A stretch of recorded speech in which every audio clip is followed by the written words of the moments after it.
Andy's back and there's gonna be trouble.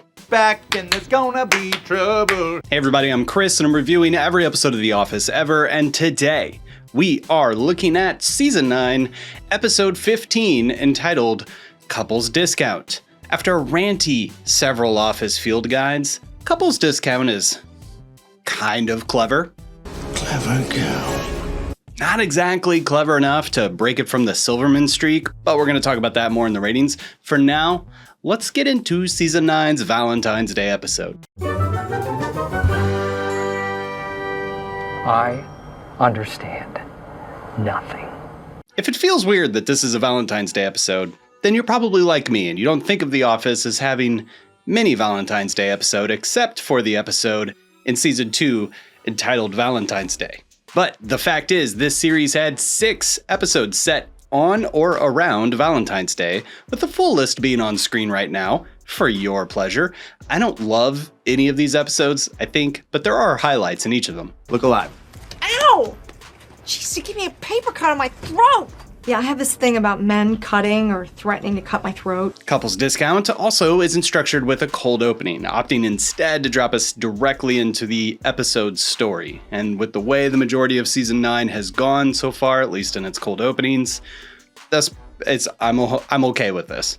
As it is Valentine's Day around the office, everybody's buzzing with some excitement and some dread. Dread for Andy's return to the office, something that extends into the B plot. I really want to have fun today because tomorrow is going to be a nightmare. Andy's coming back from his stupid, dumb boat trip. And excitement for a Valentine's Day couples discount at the mall. The whole couples discount thing at the mall is just played out in a single act in this episode. Most of it following the staff playing hooky for one last endeavor before Andy returns. To get the discount, everybody has to couple up regardless of the relationship status and their sexual preferences. Daryl, everyone seems to be pairing off. Do you want to pretend to be a couple so we get the... No. Yes. Highlights here include the staff gushing over Angela's tiny baby feet. Oh, tiny foot lady is back. Oh, get the baby clipper. Kelly and Clark, I guess, being a believable couple. And this very self-aware line from Nellie. Turns out I can't even be in a pretend relationship. But the best of it, and I think actually the crux of interpreting what this episode's trying to say, stands with the Daryl and Oscar bit. With Daryl initially being apprehensive about the idea of pretending to be in a homosexual relationship with Oscar for the discount, but also pivots the moment he sees the camera. But once Kim, from the nail salon stuff in Seinfeld, You got some knife! Bad boys. responds to their couplehood with disbelief. 2 men are not a couple. Doesn't work. No discount. Seemingly less out of like douchiness and more out of ignorance, as in like she doesn't understand. I don't know how to interpret this, but Daryl steps firmly into this role and grandstands for their fake love. We are crazy in love. More in love than your small mind can comprehend. And we have 2 disposable incomes and no kids. I like this bit, and I don't know if the writers for Kim's Convenience lifted and shifted this idea for their gay discount episode, but Kim's Convenience always did have a good way of navigating these taboo topics. Oh, no, I'm not gay. It's okay. Sometimes gay take time. I don't think there's a literary reason for why this lady says this, so we're gonna get back to that and the deeper meaning. But back at the office, Dwight, not one to skip out on work apparently, closes a sale and walks into the manager's office as though it's the holiest of holies and he's bringing a sacrifice to the altar, which is empty, only for the deity to arrive right behind him. Hi, Dwight. You're back. And you're disgusting. Meanwhile, Jim and Pam are headed off to a Valentine's Day lunch. That's so romantic. With Mike Bryan.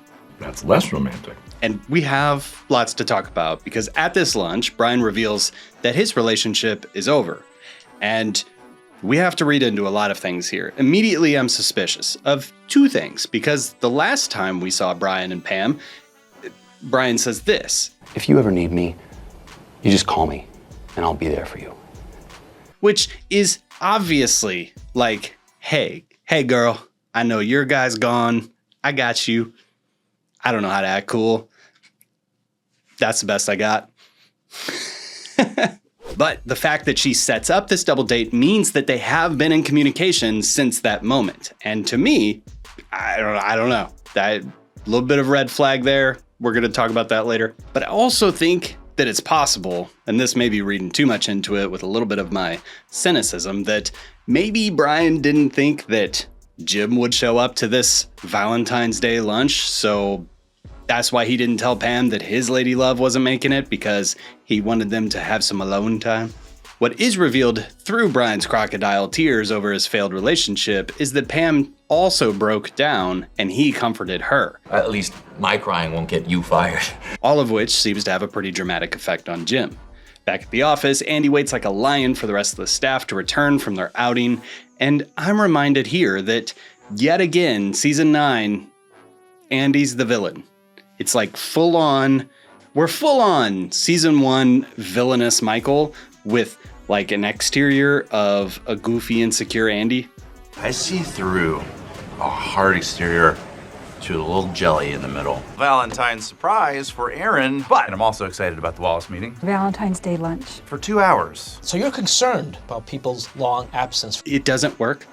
But we find out that Wallace is coming to the office to meet with Andy, and the staff then discuss in the break room if they should tell on Andy, with multiple people, including Aaron, saying they don't feel right about doing that, and Meredith is the most vocal against all of them. Meredith Palmer ain't never been called no narc. Floozy, yes. Flesh Hoover, hey. Hi. Meredith, that's more than plenty. Why does no one stop her? Andy interrupts the group, looking a bit cleaned up, and though there's something with his hair, I don't know what's going on here, if this is a wig, intentionally like looking like it's been sun bleached or something, but makes me feel uncomfortable in ways that I can't quantify. But the manager calls a conference room catch-up session, which Wallace interrupts almost immediately. Hey guys. Hey, David. How are ya? We were just having our weekly roundtable. Finish up. I'm gonna meet with Val about that warehouse guy you had to let go, and you and I will talk in 15 minutes. At some point, the staff begin to lie to Andy about things that have happened while he was gone, attempting to entrap him with Wallace. These all fail. Frank lit the whole thing on fire. This is what I'm talking about. Because if anything, David Wallace is an actual terrible people manager. The last time I saw a company as mismanaged as Dunder Mifflin was my grandson's snowball company. We could make a whole video about the failures of Dunder Mifflin as an organization. It's like burnt to ashes. It looked fine to me. Take the stupid board of directors by their necks. This is so simple. Wallace leaves as Jim and Pam head back into the office, and Pam, sensing that Jim's not speaking up about everything he's thinking, asks him to open up. And when he does, it's just a jumbled mess of confusion and frustration, and maybe even a sense of betrayal. I thought that was a little weird. You told me Brian got fired for the whole warehouse thing, and you intentionally left out a kind of major, intimate detail. Aaron, meanwhile, attempts to break up with Andy, who manipulates her into not breaking up with him. If you fake it, I won't be able to tell the difference. So I'll feel good, and then eventually you'll actually start to love me again. Which does remind me of that bit in Seinfeld. We are officially broken up. No, George, we're not. It's like launching missiles from a submarine. Both of us have to turn our keys. Jim and Pam decide to part ways, temporarily speaking, of course, for Jim to get a head start on work the next day in Philly, opting to leave Pam alone for a Valentine's Day evening, stating that if they were together that night, they'd end up just fighting. Which, if we're following the theme here, Pam doesn't exactly speak up her mind about at this moment until Jim gives her a Valentine's Day gift, which I believe is a callback from a deleted scene way back in season 5. Wow, Pam. That is awesome. Yeah? Yeah. Okay, yes, I came back for Jim. This kind of jogs Pam's vocal cords loose a bit. I don't think you should go to Philly tonight. I think that you should stay, and I think we should fight. All right, put your dukes up, Beasley. And the two decide to duke it out that night. Not a sex thing. Probably not a sex thing. Aaron, meanwhile, heads downstairs to tell Pete that she's not breaking up with Andy, and he's like, do your thing. It's like the exact opposite thing that Andy says. I just want you to be happy, okay? To which then she is like, yeah, this is how I'm supposed to be treated. This all jogs her vocal cords loose, and she then goes upstairs and breaks up with Andy. Which is very straightforward, very on the nose for who Aaron is, and she ends up also telling on him in the process. We're breaking up. You were gone for 3 months. David, still here. What was that about 3 months? Communication is the theme here, so let's dive into the deeper meaning.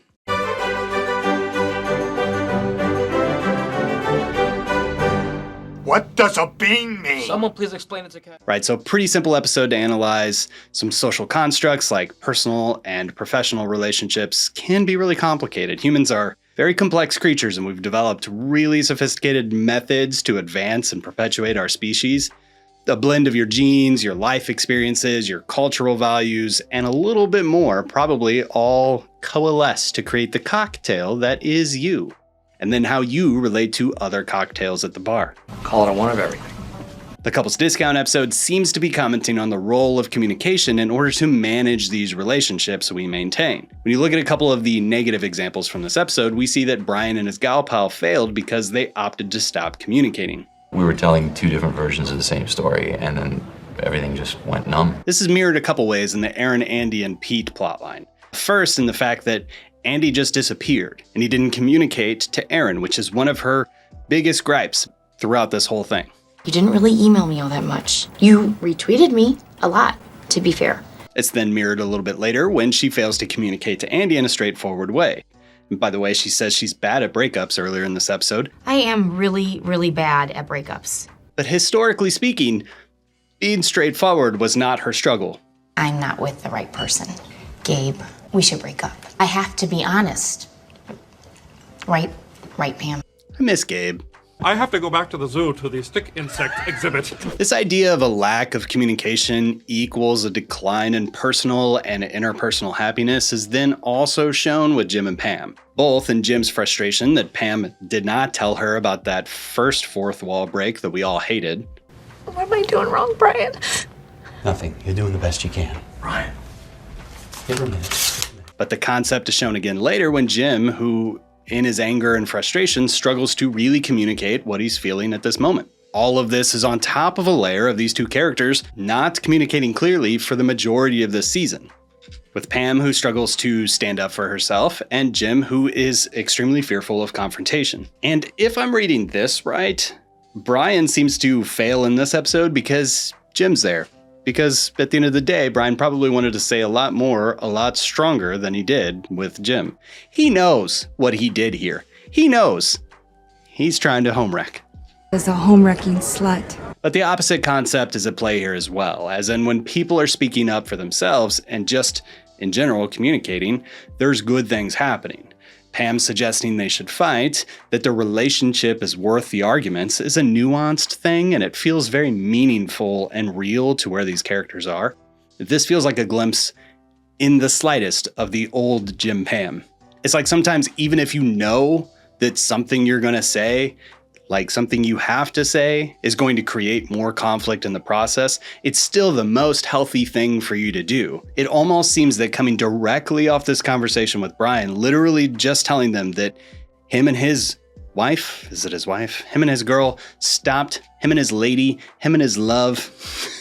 Anyway, that Brian just told them literally seconds ago that their relationship collapsed because they just stopped fighting. And that was a nail in the coffin. With Jim immediately then saying, I just feel like we're gonna fight, is a sign of where their heads are, which is then kind of sad. It's not until the meaningful gift, something that is Jim's strong suit, that helps Pam recall that this relationship is worth fighting for.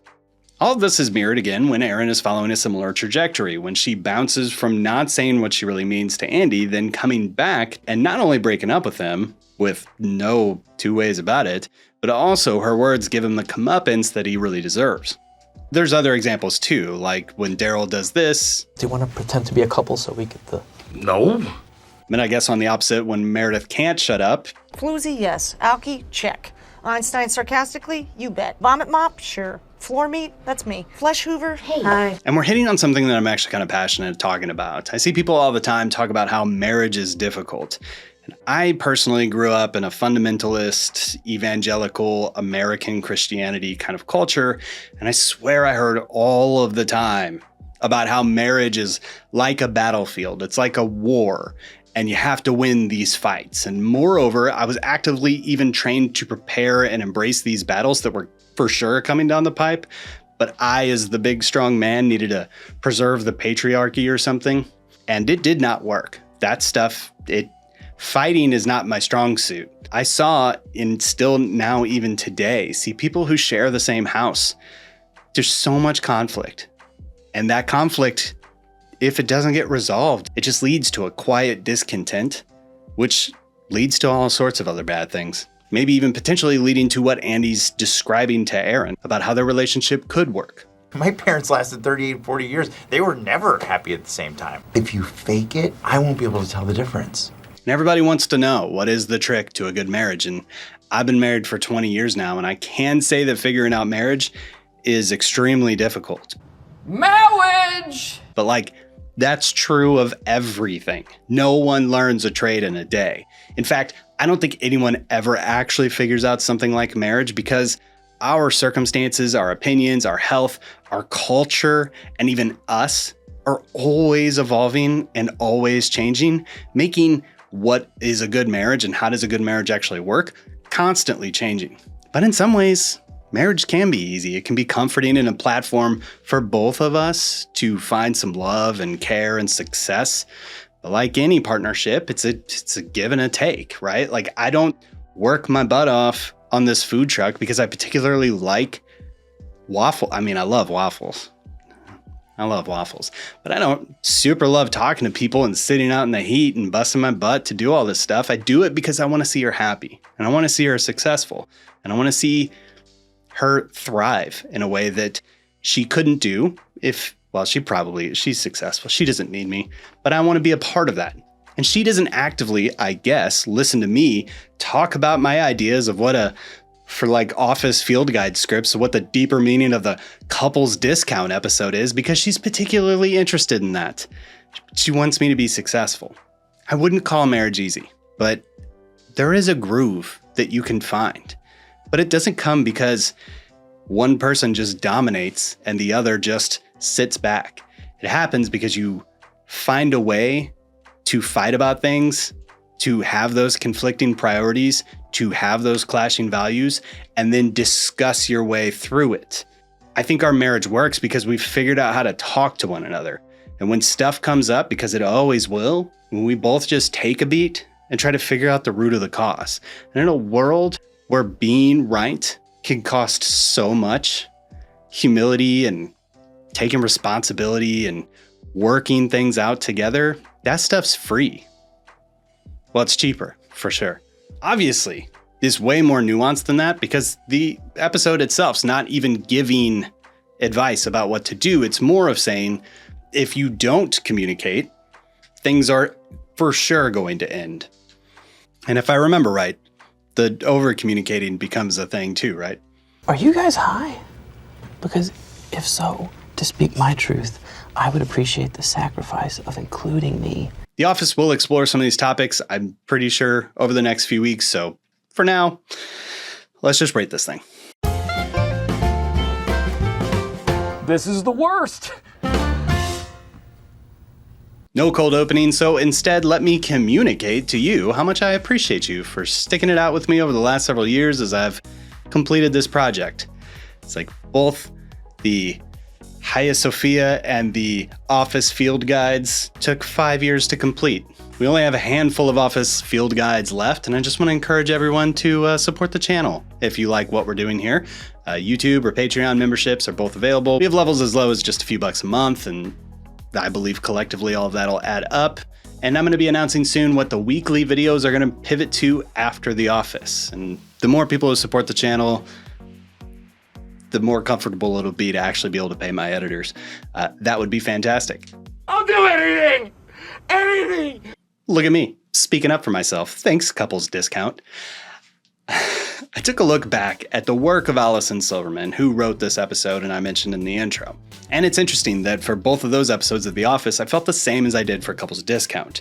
Those episodes being Pam's replacement in season 8 and Roy's wedding earlier this season. These are episodes that are not bad. They lean into funny bits, they do an impactful, dramatic moment quite successfully, and they do a decent job of crossing over the thematic elements through the subplots while managing the broader arcs for the season. They're proficient as lots of people have said for season 9. Quick note, because I mentioned it last week, Silverman then went on to work on Kimmy Schmidt's show, so I'm going to check that out. A lot of people said I should watch it.